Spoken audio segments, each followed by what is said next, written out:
doesn't work for me. Oh my god, I don't want to share my freaking loot with you guys.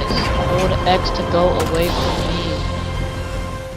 Hey everybody, welcome back to LegalSpeak, a Cold North joint. I'm the Lawnmowers, and this is the video essay series in which I get to talk about the games I've been playing and what I think of the medium as a whole. Just like everyone else, I'm going to be talking about Apex Legends this week, what the game does right, areas of opportunity, and how it could affect the wildly popular Battle Royale genre moving forward. Let's get into it. Respawn, and very strangely EA, did a superb job in setting, or in this case, not setting expectations for Apex Legends. One day, very few people knew the game even existed, and the next day it was the #1 most played game on Twitch. What Respawn did on February 5th was remarkable, and something we haven't seen before in the Battle Royale space. What they did was they released a finished game. Apex Legends came out, and from the moment it was released, all the features the developers intended to be in the game at launch were present, and it has been through those features that the game has been able to stand out in a very crowded field. Respawn has taken a simplistic genre dominated by what is, in my opinion, one of the most generic video games of the last several years, and added actual mechanics that we would expect from games of a different genre. It's still very early in the game to be making bold claims like Fortnite killer, but from where I'm sitting, it looks like Apex could take a serious chunk of that Battle Royale pie. By simply showing up and presenting a completed and somewhat polished game, Respawn has been able to knock out just about every other competitor besides one of the biggest games of all time with just one punch. Conceptually, a Battle Royale game is extremely simple. A large number of players dropped into an increasingly finite space until one player is left alive. And for the last year plus, that's all that Battle Royales have been. There have been a few changes here and there, and a few attempts at bringing something new that changes the game in a substantial way, but aside from Fortnite's building mechanic, none of those have even been able to move the needle. Apex has been built from the ground up as a significantly different Battle Royale experience. While the blueprint is similar, there are a handful of key mechanics that Apex is built on that make it, at least in my opinion, a better game. For the most part, Battle Royale games have forced players to implement their own alliances and cooperative experiences, but Apex's squad system makes all of those make-believe relationships official. The game is built entirely around teamwork, and this is demonstrated to the player as early as their very first jump by assigning one player as the jump master, designating the responsibility of where to land to one player as the default, forcing players to make the conscious decision to not work as a team rather than the other way around, sets the tone and establishes the importance of working together. Moving together, looting together, fighting together, winning together, but most of the time, losing together, Apex is all about the squad, and I really love that. I'm able to strategize with my friends about who is going to play as each legend to maximize our effectiveness, and suddenly what was an extremely lonely type of game is a tense, quiet one as we work towards the same goal and keep an eye out for each other.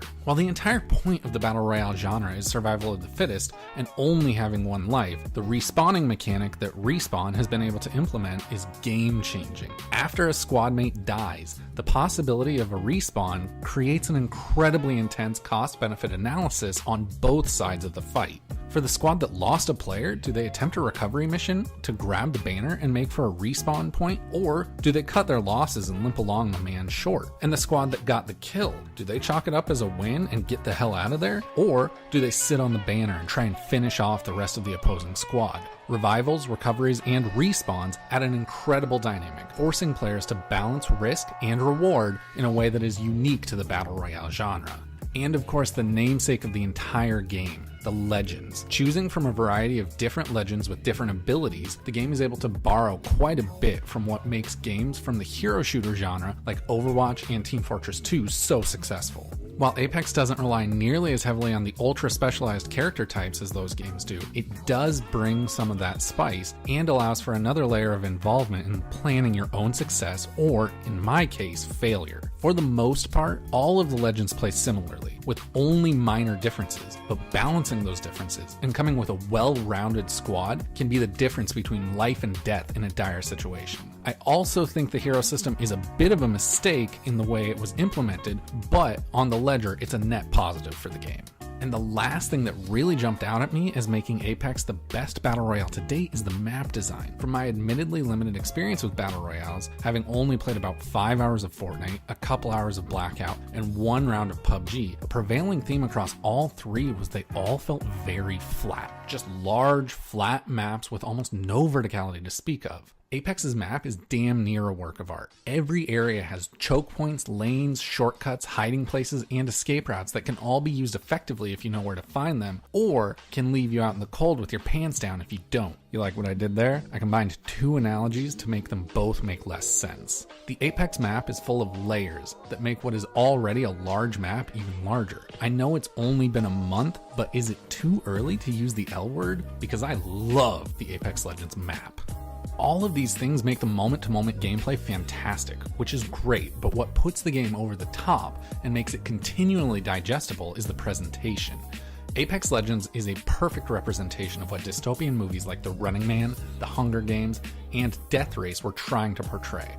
A future in which people compete in a blood sport for entertainment purposes.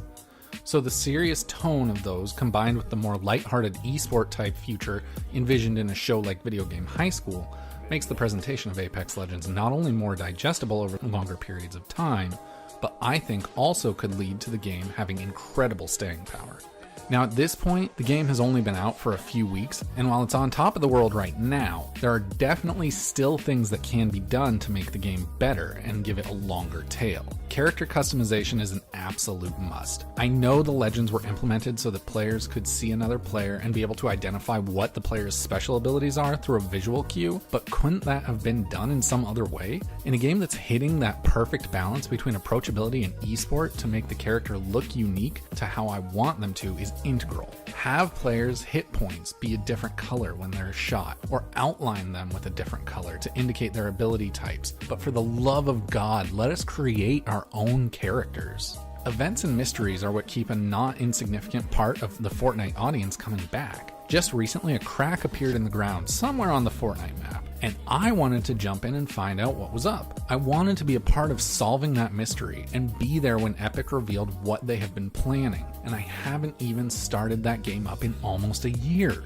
Respawn, EA, if anyone is listening, please give us more than one map a la PUBG, but also let the maps evolve in the same way the Fortnite map does and bring a seasonal twist to the game and keep it fresh as it grows older. The game is free to play, and that's awesome, and I'm not delusional. I understand that Respawn and EA have to make money on this product. In fact, I want EA, and especially Respawn, to make a ton of money on this game, because they deserve it. I suppose this is more of a consumer's perspective than a plea for something to come from the game later on, but as it is right now, I'm not touching those microtransactions. Make it possible for me to buy most of everything I want a la carte for less than $10, and reserve the ultra rare gear for the loot boxes to make a constant source of income. Essentially what I'm saying here is the game is great, and I would love to be able to spend money on it, but spending more than $10 on cosmetics is a tough pill for myself and most players to swallow. Finally, and most importantly, please create a system for multiple squads to group up. I'm not saying allow for mega squads, or even squads any larger than 3, but at least allow for multiple squads to group up and drop into the same games. The game is at its best when I have 2 of my friends to communicate with, and we can work together. The fewer people I have that level of cohesion with, the less fun the game is. I don't mean to brag, but I've got more than 2 friends, and when there are 4 or 5 of us online, it becomes a choice of either run 1 full squad and 1 partial squad, or rotate players out so everyone can get in on the full squad action. I know there would be some players who would be major assholes and make a 9-man squad by just agreeing not to shoot at each other. But if Respawn were to just trust the players to not let that possibility ruin the game, the potential of A, always playing with my friends, and B, being the one to eliminate my friends would make it so worth it. Hell, even after my squad was all eliminated, I would still spectate to watch the rest of my friends until we're all gone. Apex Legends is a game that is setting the new standard for the genre. PUBG, Blackout, and even Fortnite will have to find a way to adapt to the actual game mechanics Apex has brought to the table if they want to even have a chance at competing. In 2016, EA made the poor choice of releasing Titanfall 2 right between Battlefield 1 and Call of Duty, essentially dooming the best of those three games to obscurity based on nothing but a release date. Well, here we are 2.5 years later, and just as Battlefield 5's Battle Royale Firestorm is about to be released, Respawn has exacted their vengeance. Apex is a great game, and I can't wait to see what the future holds for the game and the Titanfall universe as a whole. Fingers crossed for Titanfall 3. Have you won Apex Legends yet? Which is your favorite Battle Royale? Let me know in the comments down below. If you liked what you heard, don't forget to subscribe. Also, check out our podcasts right here on YouTube. I'll be back next week talking about Xbox Game Pass, so until then, just go play some games. Really? This is your guys' fault because you didn't freaking disembark from me.